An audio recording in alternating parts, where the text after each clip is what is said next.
Hi, everyone. Welcome to week 3. This lecture is called Health Reform 2. In this slide, or excuse me, in this slide deck for this week, we're going to spend a lot of time talking about 3 specific programs that are aimed at changing the current payment mechanisms that will actually impact, that people and policymakers believe will actually impact how much we're spending on healthcare. So going back to the points of, or what people were trying to achieve through Obamacare, the Affordable Care Act, a big piece of this was driving down cost. So I'm going to get into kind of some details on the specific parts of the Affordable Care Act, parts of the policy that are aimed at reducing those costs, and all while improving quality and access. Again, trying to do everything at once.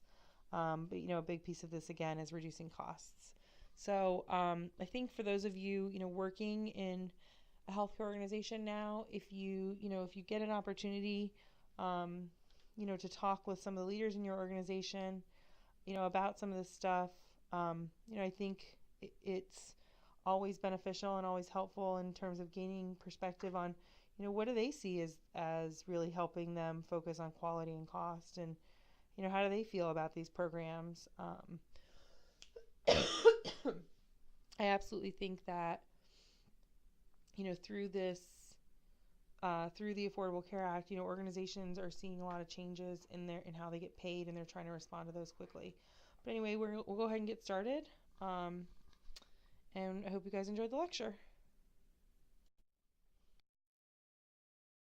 So I'm gonna talk briefly, because I think it's important to give you guys a base of these 3 payment models. And you can argue there might be a couple more out there, but I think these are the 3 main payment models, and I'll come back to this image.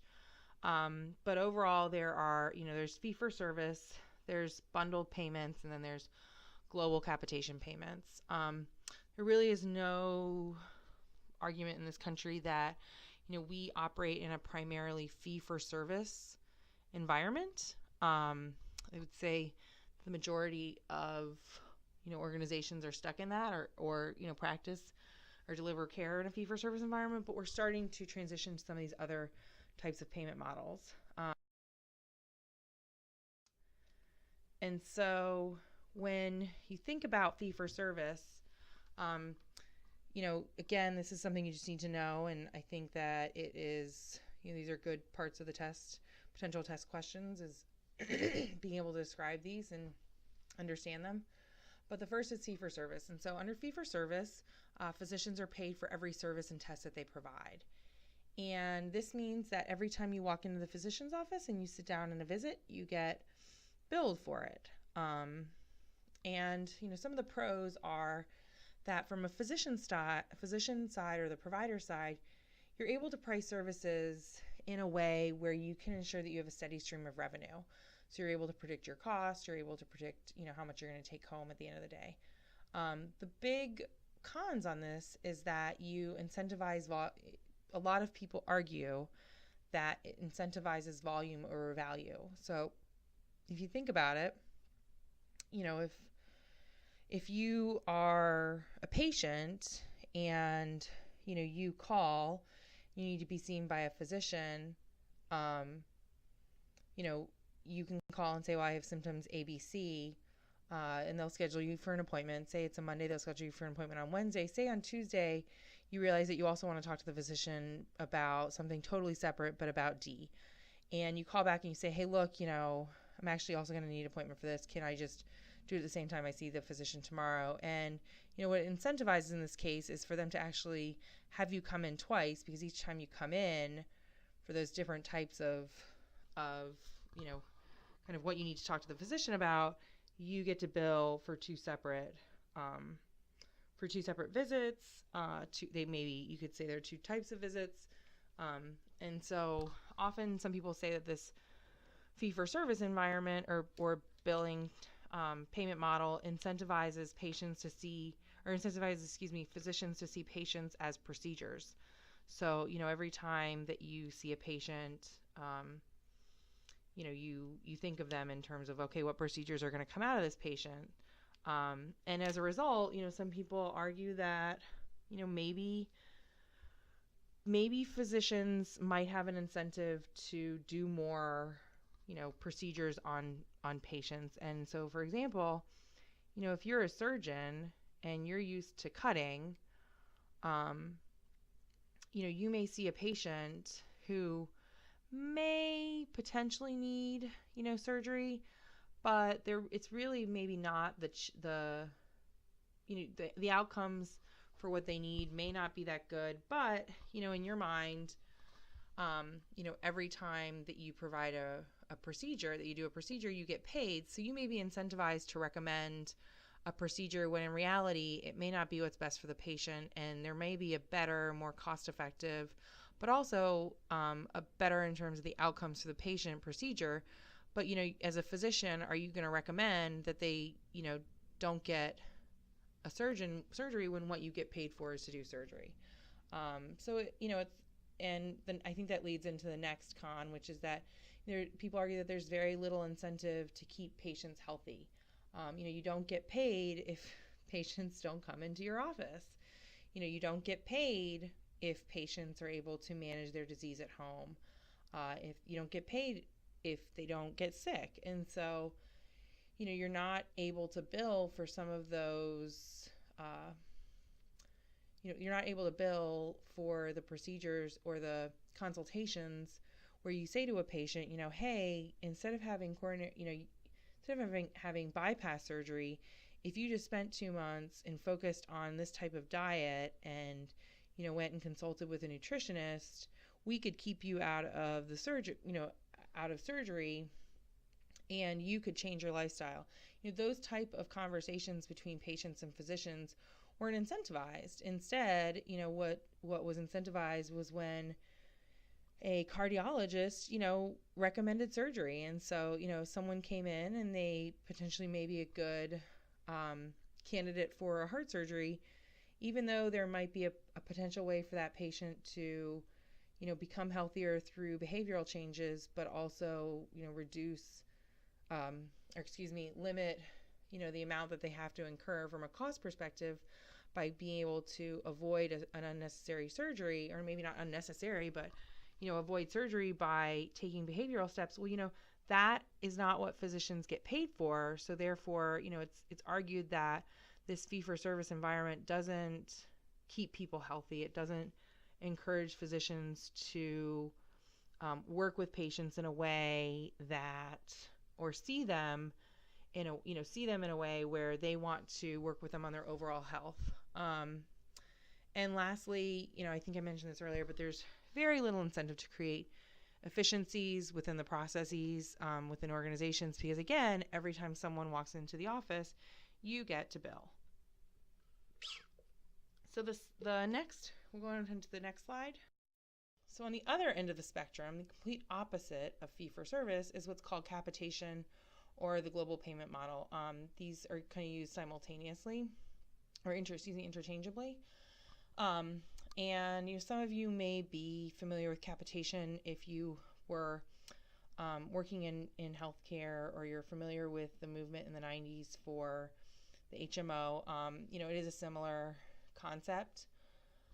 It's we're not in a true HMO like model right now, or moving to that, but there are similarities. But anyway, so capitation, or a global payment model, what it does is it pays a provider a set amount for each person assigned to them for a period of time. So, a physician, a PCP, or will receive, at the beginning of each year, you will be an individual will be required by their private insurance to say, okay, my PCP is going to be, Dr. Thomas. Just saying, pulling that name out of nowhere, but Dr. Thomas. And for the year, Dr. Thomas will be responsible for providing all of the care for you. And what that means is that they will receive a overall payment from the insurance company, which is set, usually through some sort of negotiation between the physician group and the insurance company. And they, that will cover the entire year's care. And what this model, kind of incentivizes is cost efficient and effective care. So, the physician isn't going to order unnecessary tests, or if you come in and, or back to the example where, you call on a Monday, you want to be seen for A and B and C on you're set for an appointment on Wednesday. On Tuesday, you realize you also need to see them for D.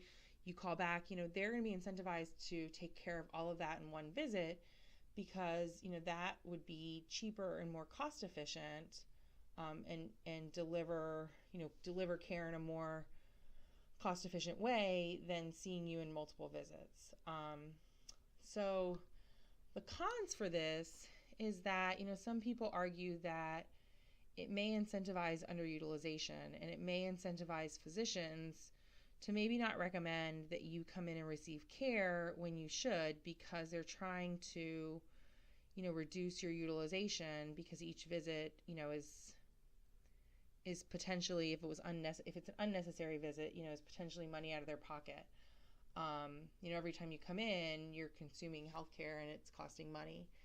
But, on the other end, you could also argue kind of with that kind of criticism of it, is that, if they have you come in and they keep you healthier and they keep you out of the ER, that's better off for them in the long term. I think there's kind of different takes on that con. I think from a physician practice model, it can be difficult to predict revenue streams. So, you don't know how much exactly you're going to get paid, because it's based on, how many times people come in and utilize you. Which leads to the third con, which is that this model relies heavily on patient mix and having a large number of covered lives. And so if you have a very good patient mix of, say, young people, within your practice, of young people that don't use healthcare a lot, maybe they're 29, they're healthy, they only come in for their annual, exam. Maybe they have maybe they get the flu once and they need Tamiflu, but in general, you never see them. Receiving the payment from their insurance company per year is great, because you probably make money off of that person. You make a significant amount of money, but the concept is that, that person's payment will then help offset the person that's in the plan that is part of your practice that's older, and maybe they're 58, 59. Maybe they have diabetes or, hypertension, and they require, kind of every 3 months to be in the office because they need help managing their diabetes and their hypertension medicine, and so forth. And so they're the heavy utilizers. And physician practices, in order to make this work, they need a lot of people their physician practice needs to be pretty much at max capacity in terms of the number of covered lives that they can take. And they also need a good patient mix of healthy and sick people in order to have the costs, cover each other. And, what this means is that if you're in a rural area and you're a provider, it's very difficult to ensure that you have the number of covered lives to make a capitated model work. Rural areas don't have these large population mixes. Oftentimes, rural areas, you're finding that the population is in general sicker. You don't have as many young healthy people, because younger people tend to be more located in cities and more urban areas or around universities. And there's just kind of a shift in the population in the United States. So you tend to have older people that are sicker, may not be quite as innovative in terms of kind of their own preventative medicine at home. They may not be physically active, and so therefore, it's hard to get the patient mix that works with this model. And so, some of what physicians face is just the general kind of overall issues with the communities that they're based in, especially, or if you're based in an area with low socioeconomic status, where in general, there are kind of some struggling issues with the overall health of the population, you're probably going to have a sicker population that's part of your global, your capitated model, and you may not be able to negotiate the rates well enough to cover the actual costs that it takes to provide the care that's needed to keep the patients as absolutely healthy as possible. And so, again, probably spent a long time explaining what the cons are, but there's a risk in this, and there are people that are very their physician practices are very successful with a capitated payment, and then there are physician offices that are very not successful. So you kind of have the gamut with it. Model is considered kind of, I purposefully went in the order that I did because I think this is kind of a combination and a nice middle ground of the fee-for-service and the capitated model. And so a bundled payment reimburses for an episode of care to a specific group of providers. So what this means is that for a type of DRG or an episode of care, a group of providers will receive one payment. And I think the best example and easiest example of this is if you think excuse me, if you think of or the most easiest to understand, if you think about a pregnancy. So in general, most labor, most of the 9-month prenatal care and delivery, and then the 6-week postnatal care is covered under a bundled payment. And so what this means is that, from the moment you hit a certain point in your pregnancy, which is usually, 9 weeks or 12 weeks where they say, okay, this is a viable pregnancy, up until the 6 weeks after you deliver, health insurance says, okay, we will pay all of the providers one payment for all of the care, all of the prenatal care, and then they define what is part of prenatal care. It's a appointment every X number of weeks. It's a ultrasound every X number of times. It's the following tests are included in it, and a 3-day stay in the hospital is included, whether either a vaginal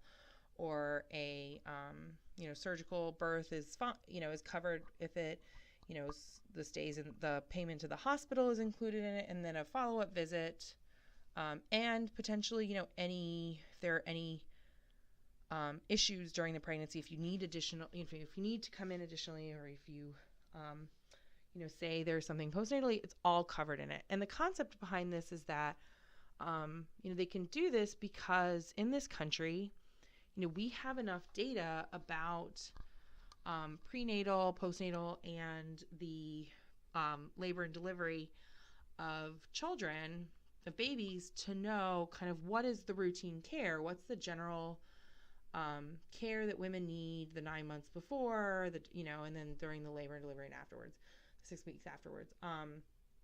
And so, the payers feel comfortable that, okay, in general, 80% of the women in our 80% of all women that need this care, stay within the bundled payment. And we probably they actually end up not even utilizing all of it within a bundled payment. But then, and then there's, there may be a couple people out there, there may be that 20% on the top that may utilize significantly less or significantly more than what's included in this bundled payment. But overall, we're pretty confident that we know the procedures that they're gonna have and the tests and everything, and this is what it is. And so we instead of billing every time, because women, especially in the prenatal time, are in the physician office all the time, they say, okay, physician office, when the baby delivers, you bill us this one code and we will pay you for all of the care you've done up until this point. We'll pay the hospital, and then we'll pay for the postnatal care. And so that's just an example of probably the most common bundled payment that we have currently in the system, or in the United States. And so the pro is that it's extremely transparent to the consumer.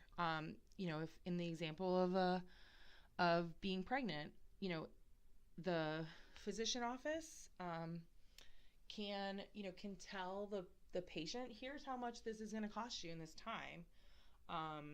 And patients like it because they know exactly how much to save over the time, over the period of the pregnancy, to be able to cover all of the fees.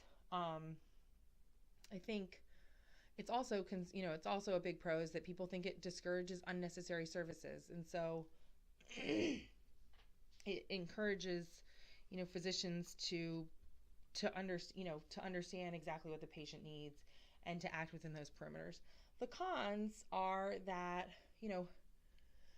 it can be really difficult to distribute the payments to all of the providers. Now, in the case of OB, usually an OBGYN's office only delivers babies at a certain hospital in the community, and so they have that strong relationship with that one hospital. And so in the case of, that's why it has worked so well in this country in the case of labor and delivery. But think about if you deal with a much larger population. Excuse me. If you deal with a much larger population, and you don't have a choice over where they go to receive part of their care. So, for example, a hip replacement.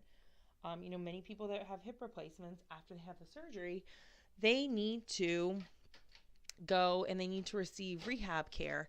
And there are a ton of places that you can receive rehab in this country. So, and you can't exactly tell them where to go. Legally, actually, for that type of care, you can't tell them where to go. So what are you going to do? How do you manage all of distributing the payment? If you're the physician practice, how do you manage those relationships between all of these providers to just distribute the payments? And then how do you distribute them? And that can be very difficult. Which gets us to the next con, which is that it doesn't work for every procedure. It just doesn't. It works in cases where there is a significant amount of routineness behind each part, and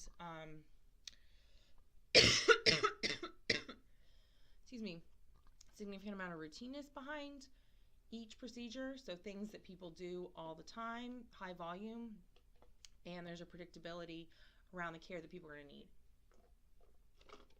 And then lastly, it requires each provider to have infrastructure to support the combined billing. So that infrastructure could be in the means of health IT systems. It means that they as an organization, they can handle the fact that, they may have to wait for all of the systems to work in order to get paid, which means that, one provider may not be getting paid for upwards of, say, 3 to 5 months after they do a procedure. And that's a lot of cash to have kind of sitting out there waiting and be able to financially kind of manage that. And not every organization can do it, but bundled payments requires it. If you think about the case of a hip replacement, the hospital may get paid the bundled payment, and then the hospital has to distribute it to the physician and, say, the inpatient rehab facility or the skilled nursing facility. Well, the hospital, it may take them, say, 3 months or 5 months, 4 months to process the Medicare payment through. And that's just, it is what it is. It just takes that long, of which they then have to then process and process the money that needs to be paid, to distribute that money to the other organizations that were part of the care. And that can just take, time, and time is money. And so not every provider can do that.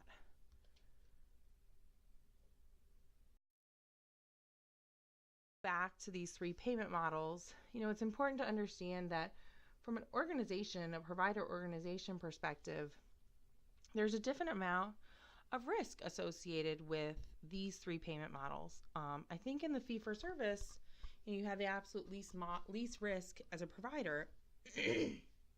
And then as you move, bundle payments, because they're procedure-based, or episode of care-based, you're not fully at risk for all of your revenue, but just the procedures associated with that. And then lastly, the global capitated payments, all of your revenue is coming from that, and there's no way to bill for more. So that definitely has the most risk for organizations.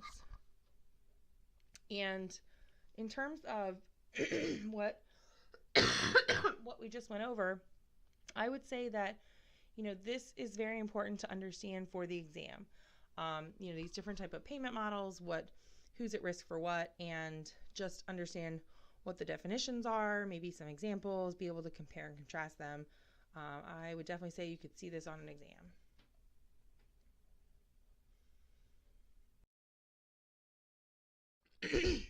On this slide, we're about to get into the Medicare Shared Savings Programs, or the ACO program, is also what it's called.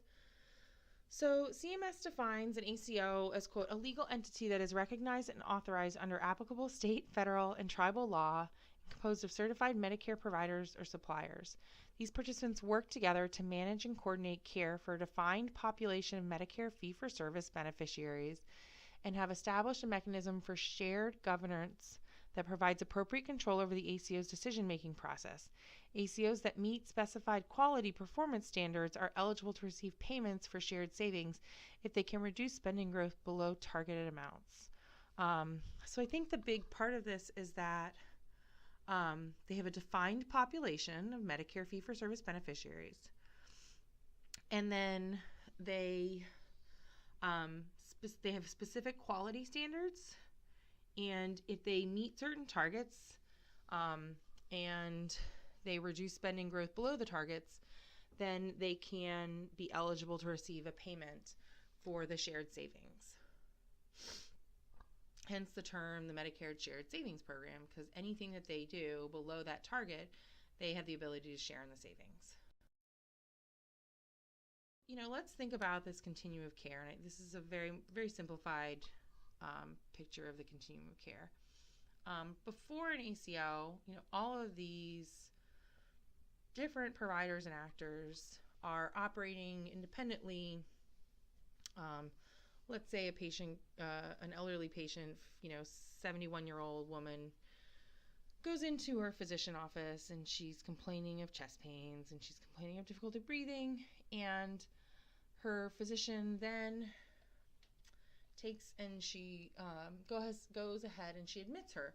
She admits her into the hospital, and when she goes into the hospital, she is then receiving care by a hospitalist, so someone that works for the hospital. They take over her care, and let's say they, establish she has a certain, they give her some diagnostic code. She's in the hospital for 3 or 4 days. She has some sort of cardiac surgery. Meanwhile, the outpatient physician,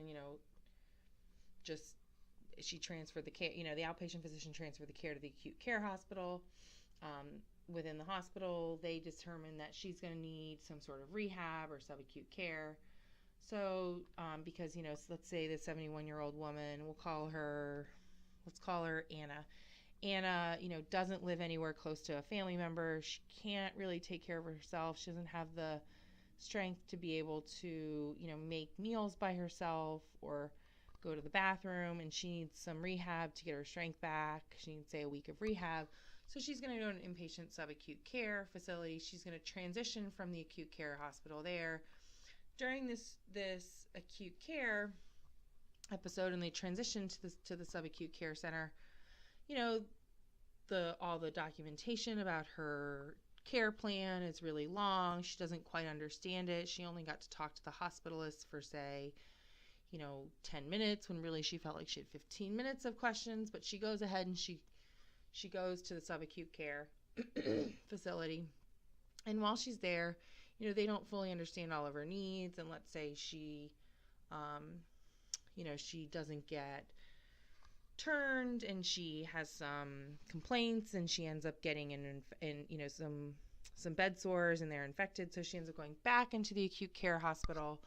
And she finally, those are finally managed. So she ends up finally being able to go back to the subacute care facility a second time. She has rehab for a week.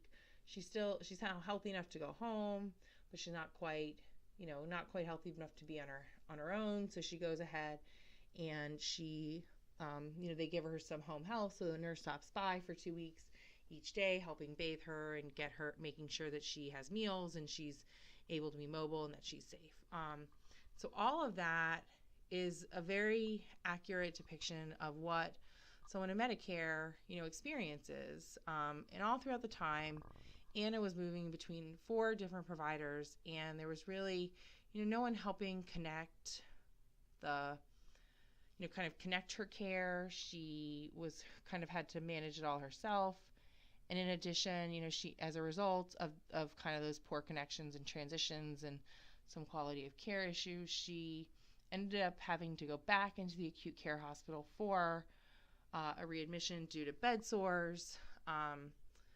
But the subacute care facility was okay with it because, they got 2 billings out of it, and the hospital was okay with it because, they got to bill for each time she came into the hospital.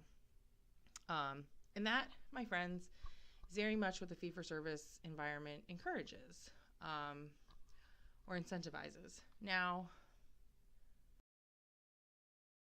organization, all of these providers join together.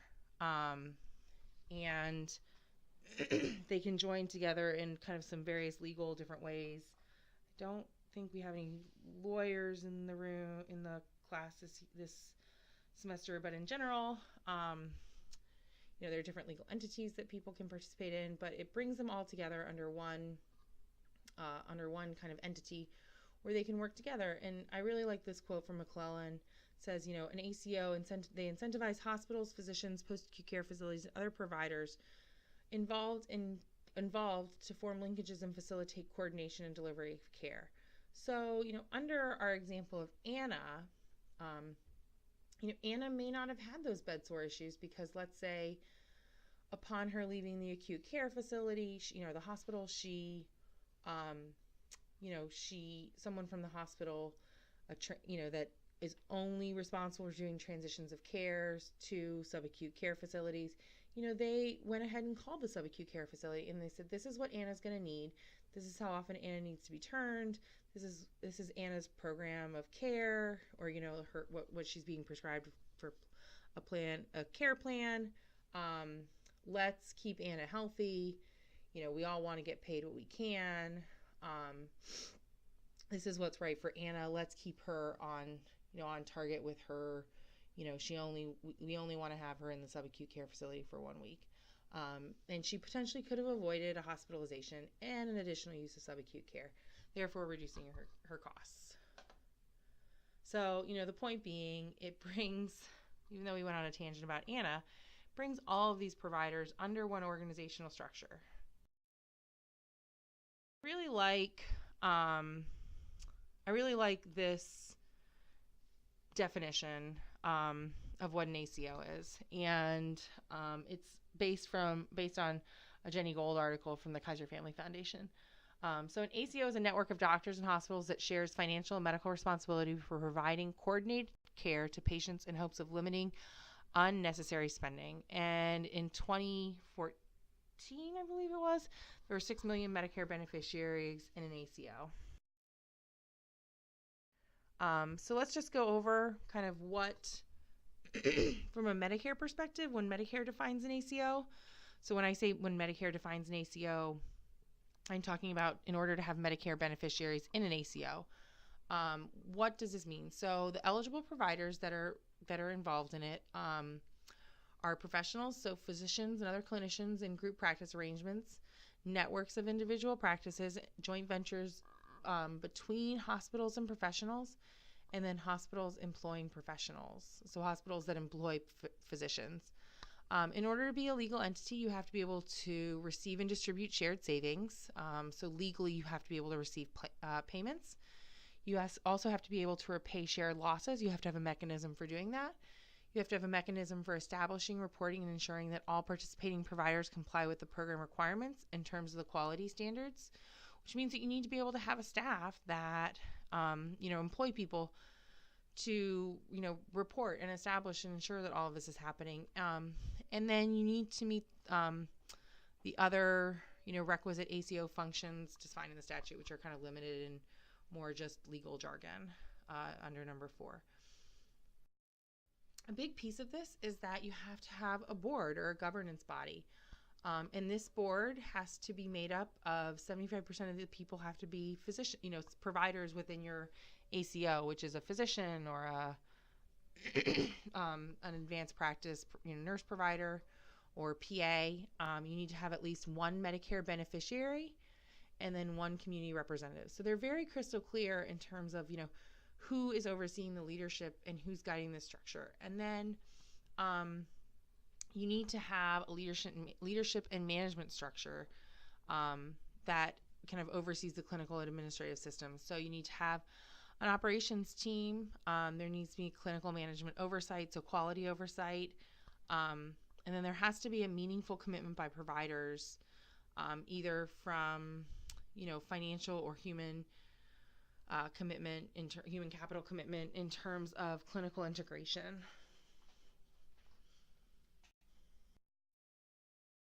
So, how are you successful? Like, what does it take?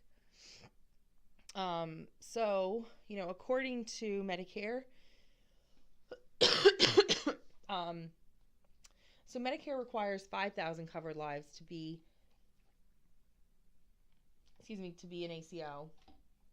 In general, I would say all of the private ACOs that exist, so through private private organizations, they, in general, 5,000 seems to be the number that they like, but there are some that have a little bit less and some that have way more than 5,000, but at a minimum, 5,000 covered lives. And that is, going back to, you need people that are healthy and you need people that are sick, and you have to balance all of those. You can't have a ton of sick people. If you have less than 5,000, you just kind of run the risk that you're going to have kind of a bad mix of healthy, unhealthy people.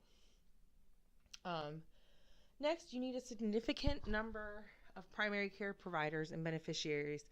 So the PCP, the primary care physician, or PCP, as I'll refer to them, there's no requirement, but they're kind of the key to this plan. And then you need to have processes that promote evidence-based medicine, patient engagement reporting, coordination of care, and patient-centeredness. So, you need to be able to report on your quality metrics. It's important. And then Medicare requires a 3-year minimum for you to participate in the program.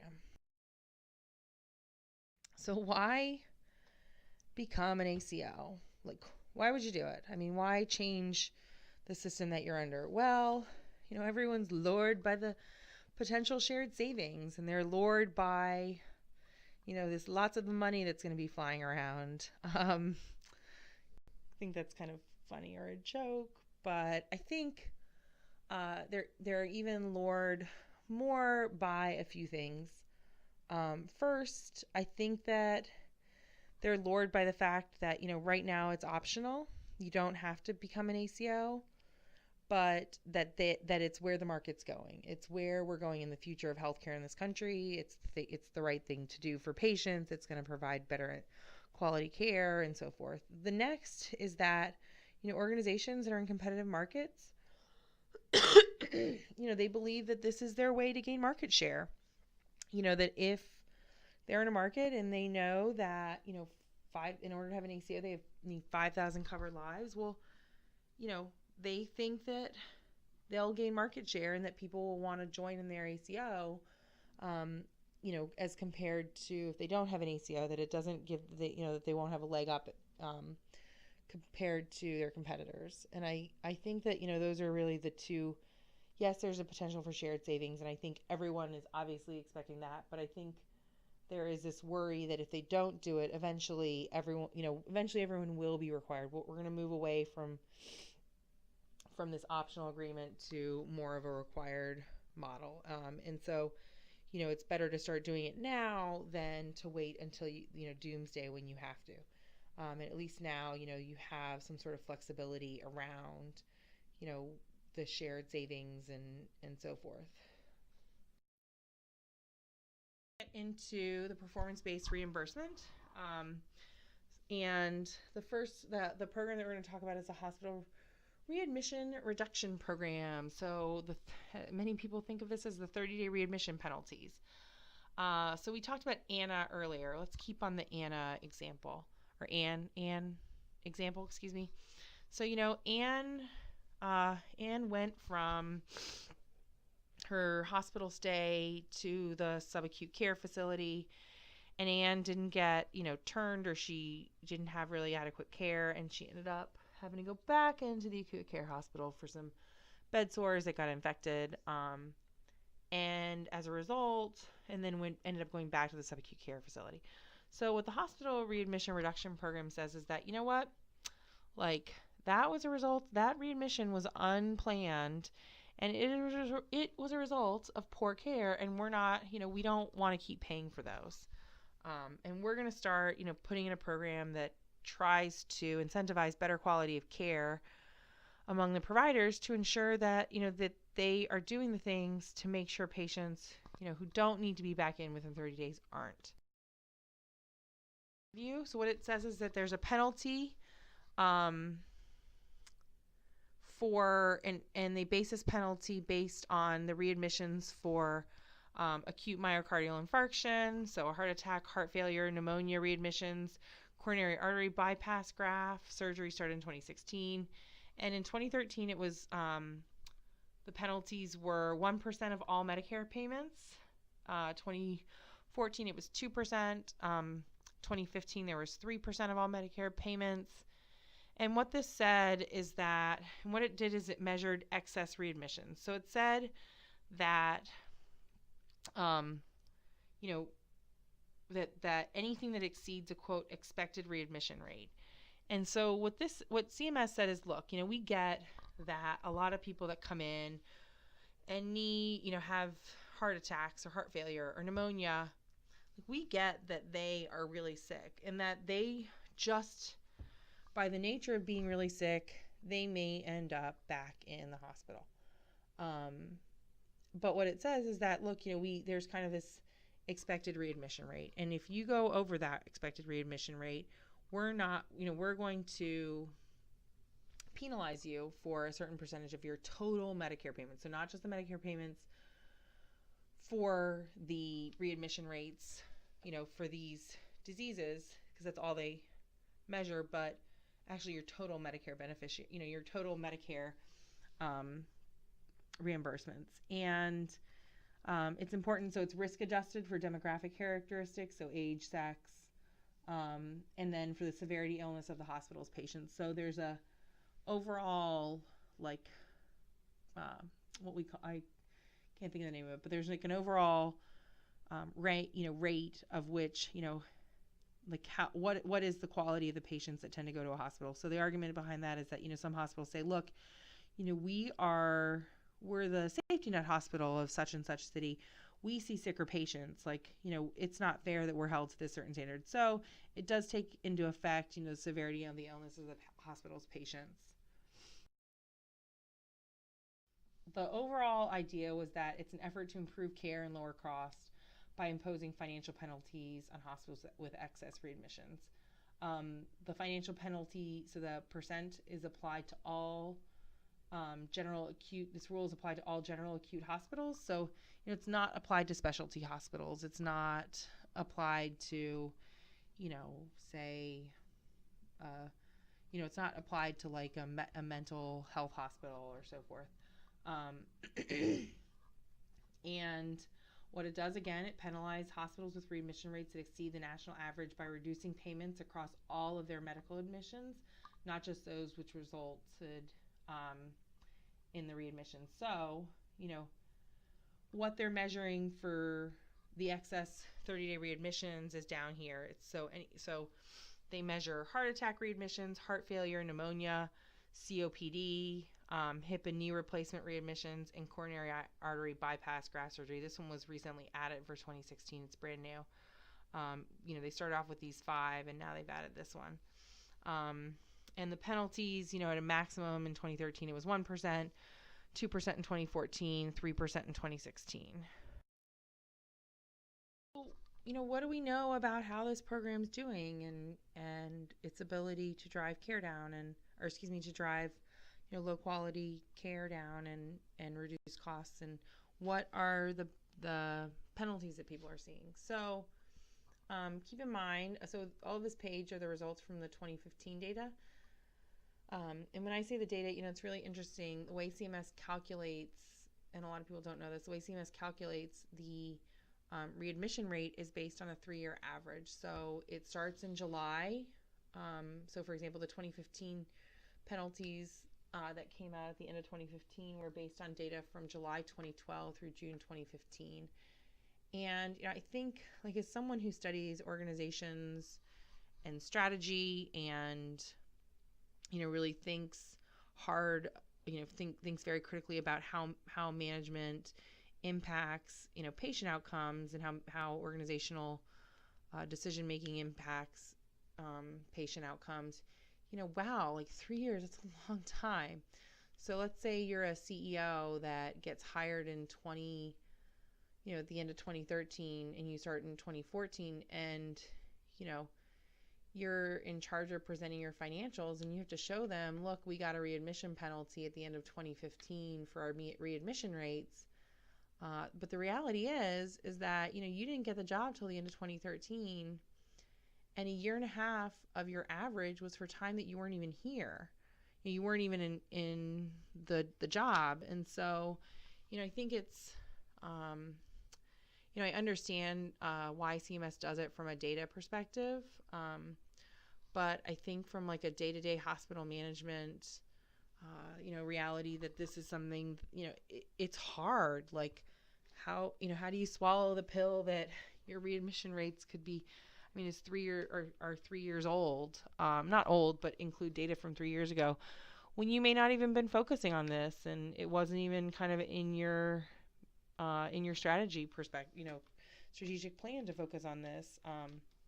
And now you're trying to spend money on improving on programs and capital investments that will help with these processes. But again, you may not see the benefits for a while.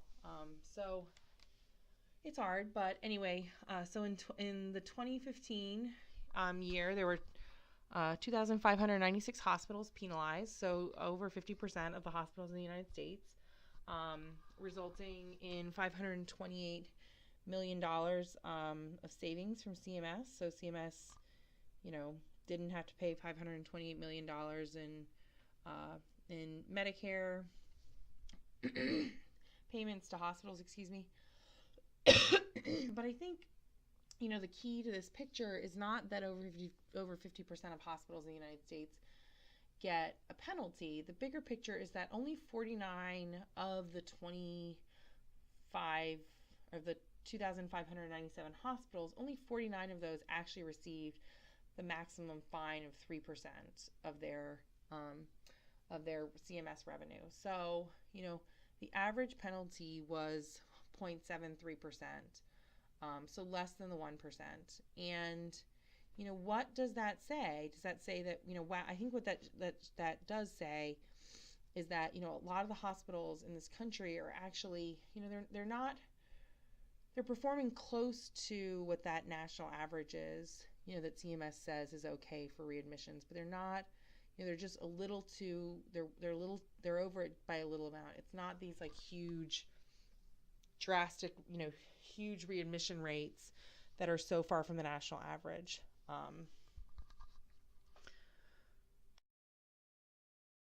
To bundle payments, this is the third payment or what I call within this group of value-based payment incentives.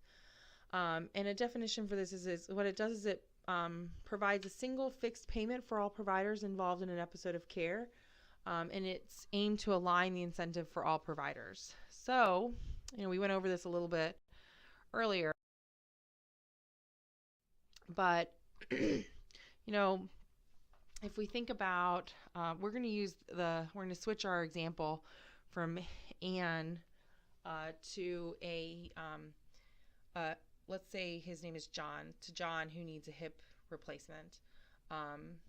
And so John needs a hip replacement. He goes to the outpatient physician office, the surgeon that's going to do it, who says, okay, the orthopedic surgeon, he says, you know what, you need a new hip, buddy. Sorry. No way we can get around it. So he goes in and he, he does all the outpatient stuff at the outpatient physician center, or excuse me, the physician office, does a post-op or a pre-op eval and later on a post-op eval there. But he has the surgery in, Land O'Lakes Hospital. I just made that up. Land O'Lakes Hospital, where the physician says, hey, here's where I have admitting rights. So he goes to the hospital. He stays there for 2 to 3 days while he he starts rehab a little bit there.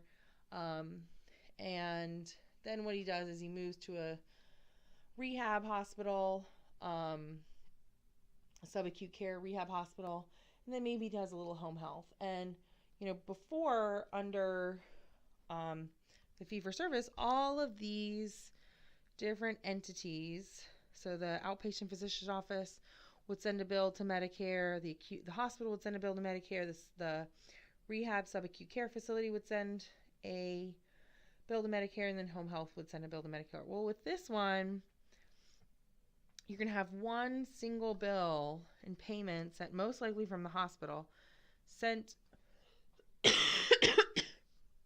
sent to Medicare, and one single payment is going to come that is then dispersed between these different providers, all under the idea that with all of them working together, they can reduce the likelihood that there will be an adverse event and unnecessary medical spending as a result of, these different billings happening. And I think there's a lot of actual validity behind this. For example, someone may have a pre-op eval in an outpatient physician office, which includes, a blood count CBC test. I may be saying that wrong. If you're a clinician, I apologize, but including a blood count test. Well, somehow the outpatient physician office doesn't send that record over to the hospital, and they're in the hospital about to have surgery, and the hospital doesn't see that test and the results, so they want to know the blood count. So they go ahead and just reorder it. Now, not a big deal. A blood count's not that expensive. I think it's I think Quest bills like $120 for it before insurance kicks in. $120, not a big deal. But, you think consistently about that happening, that starts to add up. And the number of, so the ideas are trying to limit those type of issues happening. And better coordination between these providers to reduce duplicity, to reduce, medical errors, medical waste, and the likelihood, and then when they're not working together, there tend to be more medical errors, and you can, better ensure that the patient actually gets the care they need that's going to result in them being home quicker, healthier, and, kind of better to go about their lives.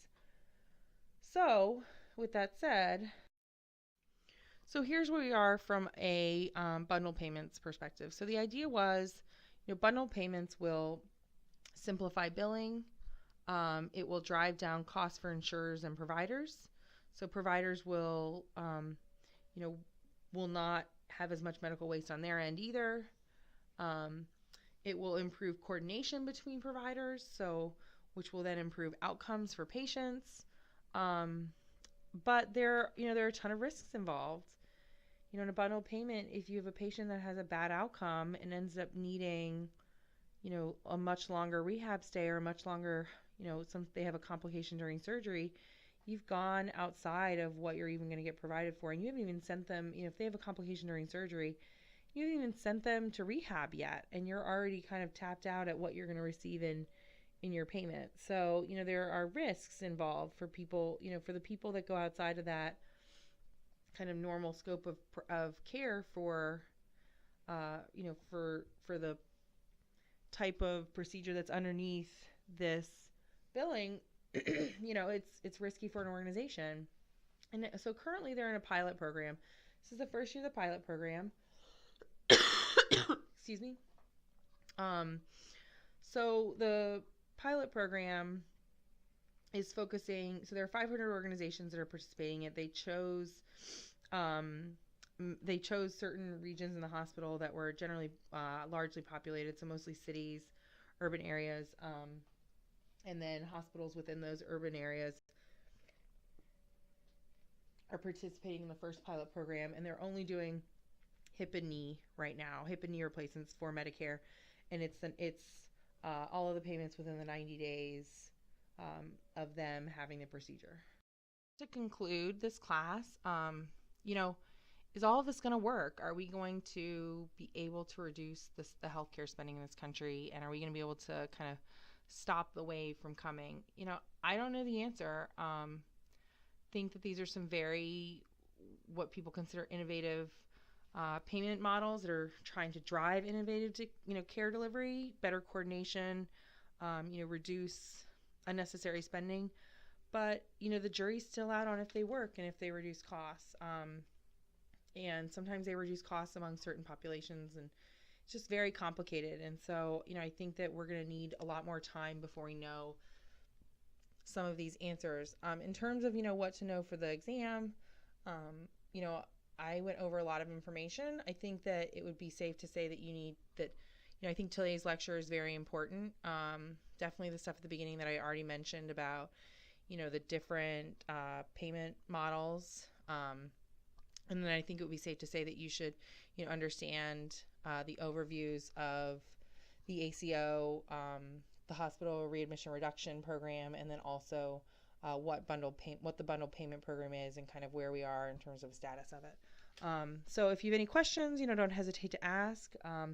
Again, I'm very hopeful that these will actually reduce some of the healthcare spending, but down the line when we get into really the revenue models and so forth, these three programs are really having an impact on hospitals and how they deliver care and their ability to collect revenue and remain financially solvent, and how they're making investments in the future and so forth. And so I hope that you enjoyed today's class, and I will talk to you guys in a week. Bye.